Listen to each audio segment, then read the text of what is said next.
By the time the Spanish conquistadors had finished their brutal campaign in Mexico in the mid-1500s, they had gotten wind of an even greater treasure. According to legend, somewhere in the north were 7 hidden cities of gold, places which bore greater riches than the entirety of the continent that they had already conquered. And so the conquistadors under the Spanish crown marched with sword in one hand and cross into the other into what would one day become the United States. But when they entered this land, they found no cities of gold. Instead, they were met with a hostile environment, with their New Mexico looking and feeling nothing like the old. The environment was hot and arid, one that was inhospitable for conquistadors on horseback clad in metal armor, and yet the promise of gold drew them onwards. But what they found within the desert of their New Mexico was something far more valuable than gold, because within this hot and desolate environment they had found the very stuff of life itself, a cool, bubbling spring of fresh water. Ladies and gentlemen, my name is Milo Rossi. Today we are at a place that has drawn human activity for thousands of years, where an isolated spring of water drew the attention of every group of people that have ever inhabited the American Southwest. It's a place where visitors have for hundreds of years carved their names into the face of the rock, leaving a chronology of human habitation from manifest destiny to the ancestral Puebloans. Ladies and gentlemen, my name is Milo Rossi, and it is my great pleasure to welcome you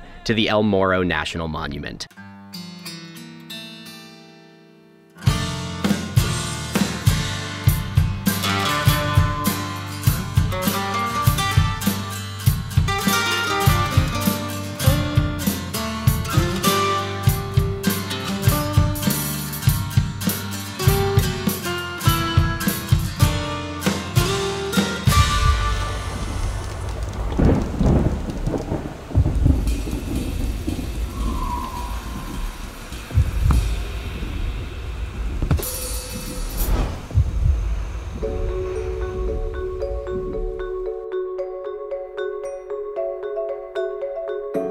While the scenery of El Morro is spectacular in its own right, the thing that it's probably the most known for today is something which was man-made. Because the sandstone cliffs of El Morro are one of the largest guest books in the entire world. The stone around the site contains more than 2,000 carvings covering thousands of years of human history. For these past thousands of years, this site has acted as a giant communal campground for everyone who has passed through the area. Most recently, it was a stop on the wagon trails during Manifest Destiny, a place where the Union Pacific Railroad came through looking for an efficient path, and a place where the US military tested using camels in combat. I'll get to that later. Before them, it was a stop for the conquistadors who were marching north in their insatiable quest for gold. And for an eternity before that, this site was visited and settled in by the ancestral Puebloan and indigenous groups of the American Southwest. But the reason this place has been a reoccurring dwelling and campsite for thousands of years of human history is not because of the scenery. It's because of a resource that can't be found really in 50 miles in any direction around this site, and that is a welcome pool of fresh water.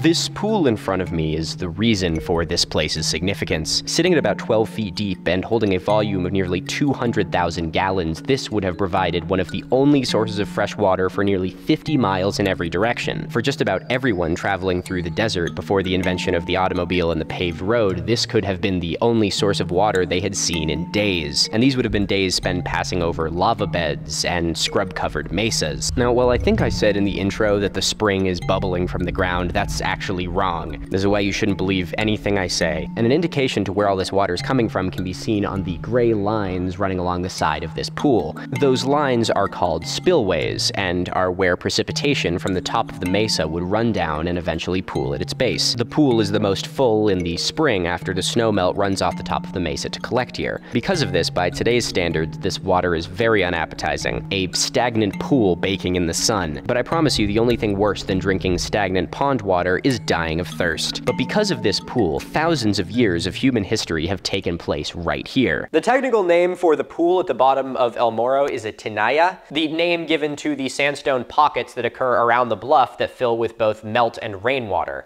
These depressions form naturally from thousands of years of wind sandblasting this rock, but some of them were actually expanded in the days of the ancestral Puebloans in order to create larger water reservoirs. And they actually have some kind of cool animals in them too, like that's a fairy shrimp. The fairy shrimp shrimp are a bizarre species that exist in these isolated pools. They have a larvae or an egg form that can withstand long periods of drought, and then when their pool finally fills with rain again, they will hatch within 30 hours. They are the uncontested ephemeral pool speedrun champions.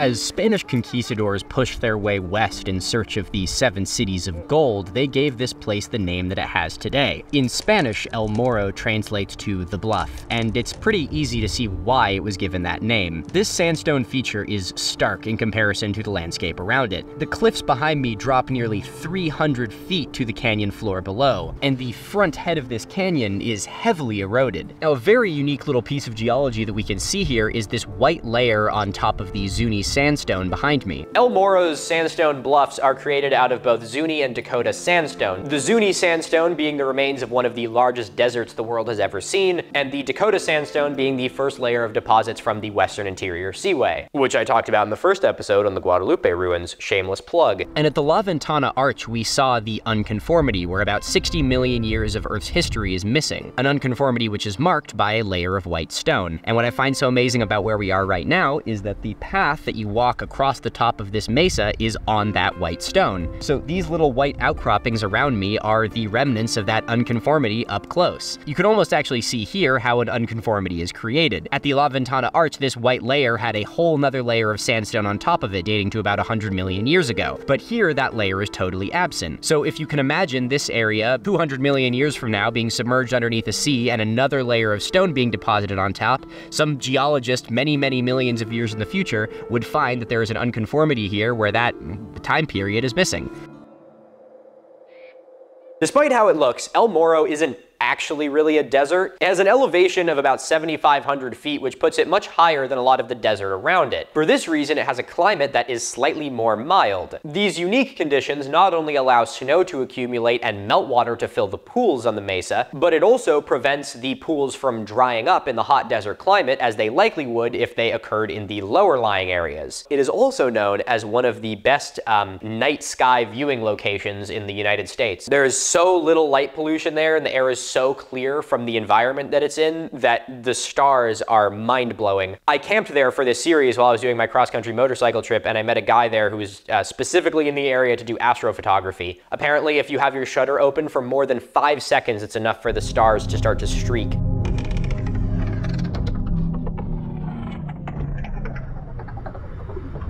If you want to see my travel documentation as I live off the back of the bike and travel cross-country to film this, second channel, links in the description. Now, typically this land would be covered in scrub brush, but we get to see it at a pretty unique window in Earth's geologic history, because it's currently host to something that probably hasn't lived here since the last ice age. Mastodons, mammoths, no, better, trees. I wanted to stop here briefly to show you this spectacular Ponderosa pine. Not only because Ponderosa pines are just objectively beautiful, but because it stands as a testament to part of the very interesting environment around here. Currently, El Morro National Monument is surrounded by trees, and while today the area around El Morro is dominated by trees such as Ponderosa pine and pinyon pine, this would not have been the case historically. The only reason these trees are able to grow here now is because of decades of fire suppression. As most of us know by this point, fire is an important part of the environment, and there are many fire-adapted species and environments that rely on fire in order to survive and thrive. Historically, fires would have ravaged this area, keeping it much more confined to small scrub brush rather than these tall trees. El Morro is a strategic location for more than just the water source. It is also situated next to a box mesa, a highly defensible position. You may not be able to see it super well, but there's actually a big Zuni sandstone monolith right in the middle. A thin stack of sandstone that has managed to survive while everything around it has eroded. The shape of this place is really weird. You can't see it from the ground. I would fly a drone here if I could, but you can't. And it's also like a sacred site, so that would be kind of a big move. And the ancestral Puebloans made full use of this site. There are handholds still present at the site that would have helped them go up and down these sheer cliffs. And it's a similar sort of vantage point location that we saw at the Guadalupe ruins, with those ones being located at the top of a slot mesa, and these ones being located on a sandstone bluff. long before wagon trains thundered through this valley and before conquistadors rode through on horseback, it was of course the indigenous people of the area who left the first mark on these cliffs. Just a few feet in front of me are carvings made nearly 1,000 years ago by the ancestral Puebloan people, and they stand as some of the first human marks ever left on this stone. While the meaning of these carvings has been long lost to time, it's amazing to look at them and try and understand what they may have meant. Just looking at this cliff face, I can see handprints, there's 2 footprints next to each other, a man in that top corner over there, and some sort of jagged line as well as some sort of serpent-looking shape. Archaeological evidence suggests that humans first came to this particular area around 2,000 years ago. At the time, they were semi-nomadic groups, sometimes building small settlements along riverbanks. But once they made it to this area and learned how to harness its fertile soil, they hit their stride with what would go on to become probably their greatest claim to fame, and that is their complex agricultural systems, especially complex for literally the middle of the desert. Still partly relying on their cultural tradition of hunting, the ancestral Puebloan groups began to grow a myriad of crops along the riverbanks. And as we all know, once a civilization begins agriculture, they start to experience a really big population boom, they are able to focus on larger projects, and they are able to rapidly expand. And for the ancestral Puebloans, it was no different. It wasn't long before they started building their pueblos, villages and towns made out of adobe and sandstone that made a vast network across the American Southwest, with groups like the Chicoan people setting up colossal trade networks and road systems in order to transport distant goods to the heart of their empire. I visited one of these Chicoan ruins on the first day of my motorcycle tour. If you want to watch that video and you haven't already, link is somewhere. It talked more about the trade networks there. It's some pretty impressive stuff. Now, El Morro is so important because of the presence of fresh water there that it also became the site of a pueblo.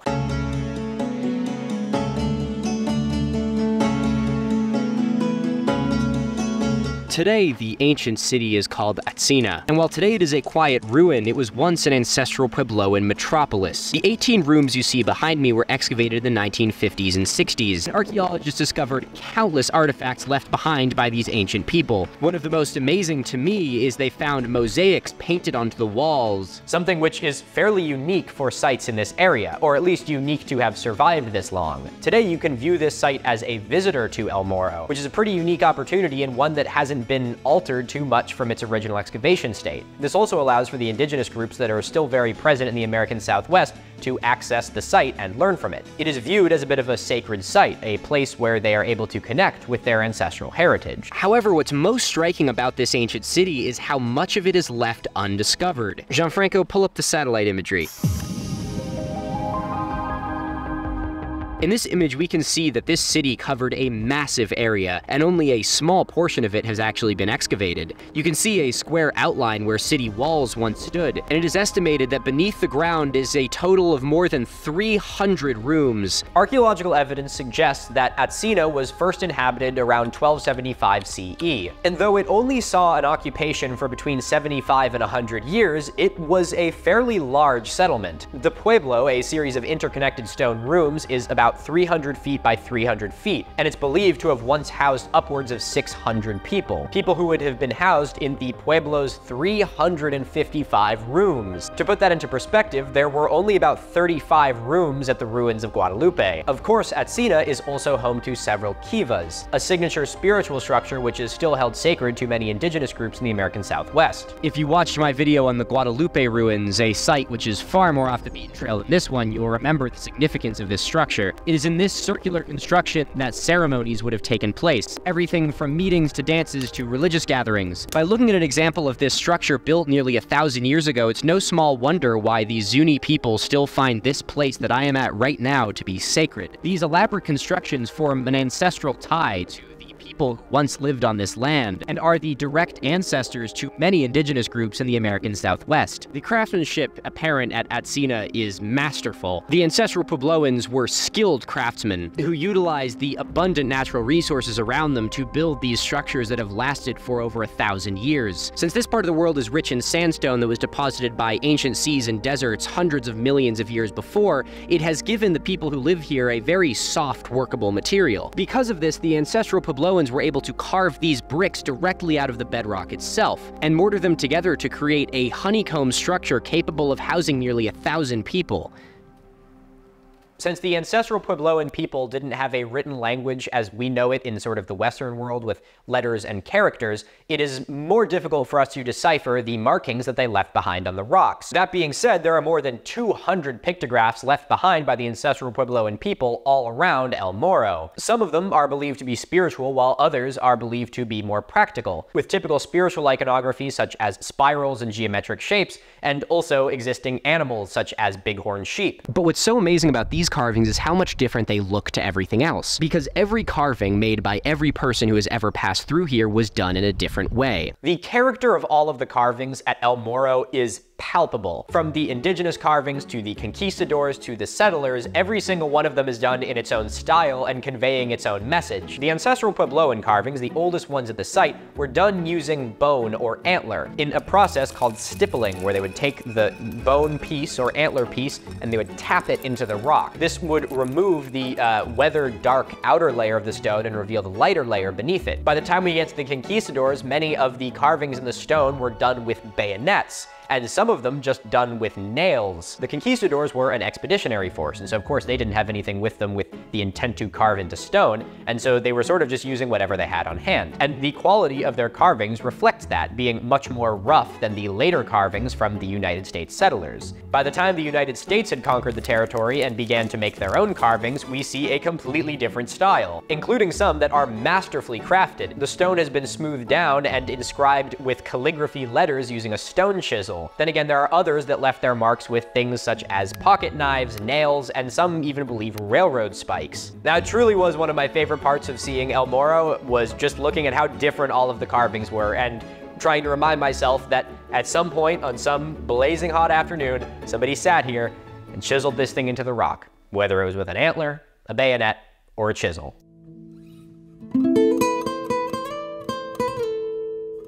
In the 1540s, the Spaniards had sufficiently raped and pillaged their way through Central America and were hungry for more. So, fueled by gullibility and God, they pushed forward into North America looking for Cibola, the 7 cities of Aztec gold. When they pushed out of the jungles of South America, they came to a much different, much more arid land. And instead of 7 cities of gold, they found countless pueblos, densely inhabited towns made out of adobe and stone constructed by those whose land they had just found themselves on. Now, the conquistadors were pretty bummed when they learned that there were no 7 cities of gold. But even that disappointment wasn't going to stop them from some good old-fashioned raping and pillaging. So they decided to shift their strategy, where instead of doing it in the name of gold, they did it in the name of God. By the late 1500s, instead of pillaging the Earth's natural resources, they had decided to destroy its human resources, setting up the innocently named mission system, a series of churches and missions that were used to strategically force their religion down everybody's throats. On March 11th, 1583, Antonio de Espejo passed through El Morro National Monument, or what is today El Morro National Monument. Him and some other conquistadors were on their way to Zuni, where they were looking for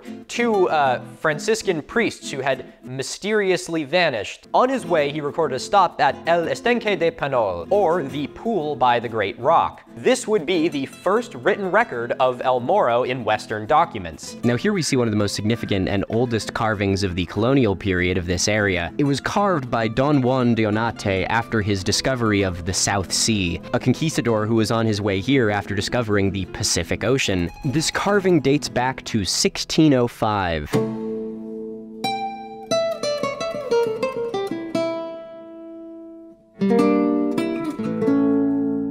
This part of the stone shows an interesting collision of time periods. The main section of the stone is dominated by petroglyphs, which show bighorn sheep and a bear paw, carvings done by the indigenous people who have for time immemorial called this place home. But directly above that is a carving done by the Spanish colonial presence in 1636. In the 1680s, the Pueblos got pretty sick of the Spaniards abusing them, and so they went to war against the Spaniards in an event called the Pueblo Revolt, executing a decisive victory and completely eliminating the Spaniards from all of the American Southwest. Bet they teach you about that in school all the time, don't they?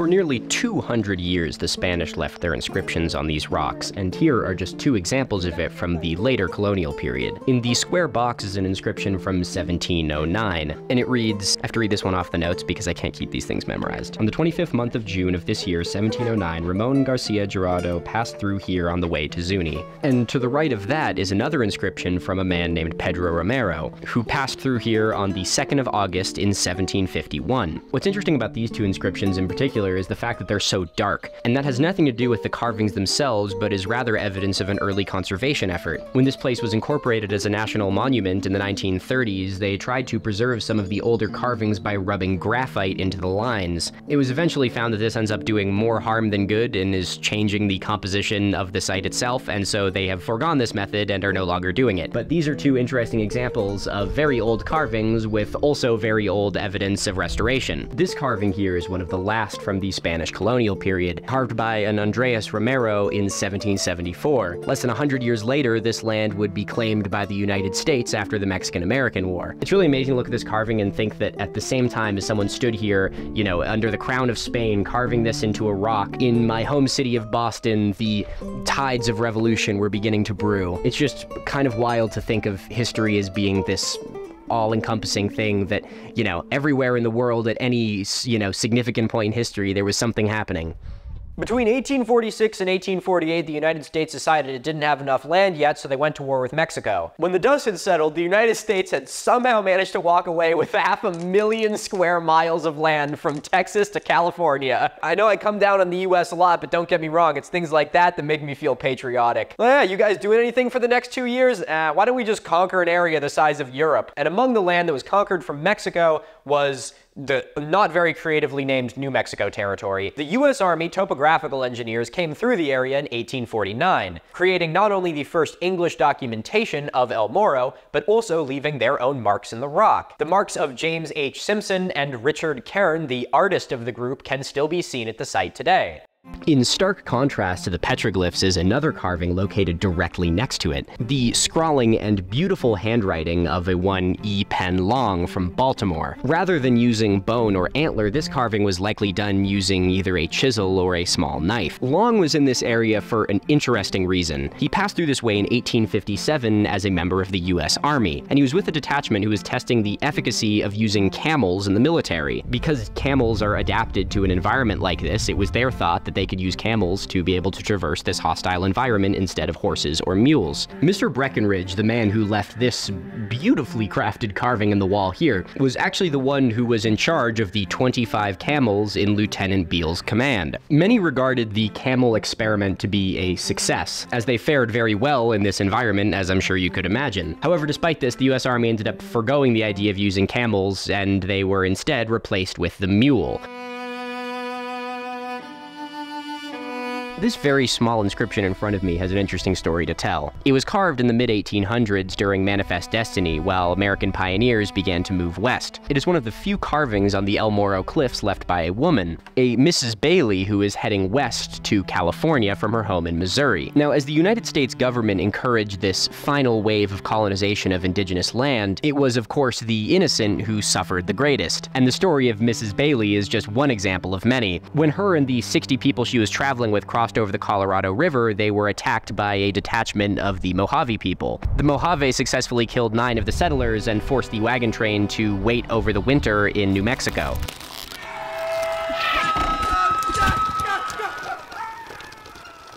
While today the experiences and stories of everyone on that trip may be long lost to time, it's amazing to see a tiny little piece of that history there, carved by a woman who had no idea what she was in for. But it wouldn't be a story about the American West without the railroad. In 1868, the Union Pacific Railroad was like, damn, that's a pretty nice desert, but you know what would look even better in it? A train in the middle of it. And so Union Pacific sent a group of engineers right to El Morro in order to survey the area for a potential rail route. The route was never chosen, instead sticking with the 35th parallel line about 25 miles to the north. But the Union Pacific surveyors who did go to El Morro also left their names carved into the rock. After that, there wasn't really much reason for people to kind of go through that area. They'd already like more or less killed everyone at least once, and so it was just sort of like, where's the fun anymore? So the area was sort of open to trade between the Zuni, the Acoma, and Mormons. That is, until December of 1906, when El Morro was dedicated the second national monument in United States history by none other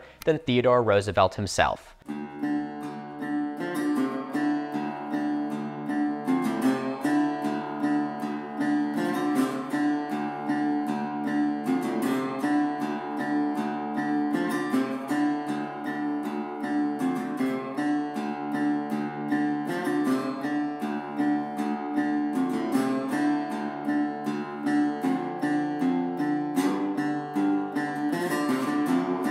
El Morro is a place that chronicles humankind's presence in the American Southwest. From ancient farming civilizations to conquistadors to wagon trains, these cliffs tell a story of average people. People who all came to this place for the same thing, a small, isolated source of fresh water. Ladies and gentlemen, my name is Milo Rossi. Thank you for watching Dark Roots, the series where I aim to tell the history of the land itself. If you'd like to follow along with my motorcycle journey across the country, you can check that out on my second channel. Link to that is in the description. I've been doing travel documentation. You can see my campsite, which is right over there. And otherwise, I will see you next time. Ladies and gentlemen, my name is Milo Rossi. I'd like to thank you all very much for watching. Remember to stay curious, stay inquisitive, and I'll see you up the road.